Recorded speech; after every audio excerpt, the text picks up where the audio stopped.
गोटे घन जंगल रे पुल्की नामक गोटे चतुर शियालीटे रहुतिला।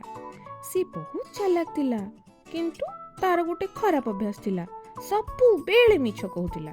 दिने पुल्की जंगल सबु पशु मानक कहला, नदी पाखरे मु बहुत मीठा फल देखिछि, जदि तुमे माने मते तुम खाद्य देबो मु तुमको सेठिकी नै जेबी। पशु माने ता ऊपर भरोसा करी निज निज खाद्य देई देले, किंतु पुल्की से आउ सेमानंकु सेठिकी नेलानी।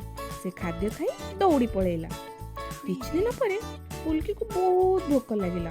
से पुणी मिछ कहला आजी कृषकंक जमी रे ढेर सारा अंगूर फळिछि, मो रास्ता देखैबी। एथर पशु माने भाबिले आगरु भी तो से मिछ कहिछि, तथापि चल एथर टिके देखि आसीबा। पुल्की पशु मानकु गोटे जमी आडकु नै गला, किंतु से किछि जानि नथिला जे सेठी गोटे शिकारी जाल पकई रखिथिला। जेमती पुल्की आगको बढ़िला छपाक सी जाल रे फसी गला। से कांदिबाकू लागिला आ चित्कार करी कहिला, मते बंचाओ, मु एथर सत्य कहूची। किंतु केही भी ता कथा भरोसा कलेनी।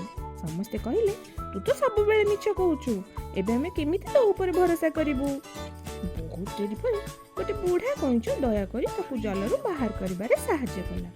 लज्जित होई पुल्की कहिला, आज मु बुझी पारुची, मिछ कहिले केबे ना केबे निश्चय फसी जिवो। एबे मु केबे भी मिछ कहिबी नाही। सेई दिन ठारू पुल्की सत्य कहिबा आरंभ कला, आ समस्त पशु माने पुणी थरे ता ऊपर भरोसा कले। नीति शिक्षा हला, सत्य कहिले जगन्नाथ, मिछ कहिले महापाप। आज पई एतिकी सांग माने पुणी देखा हबो। Bye bye.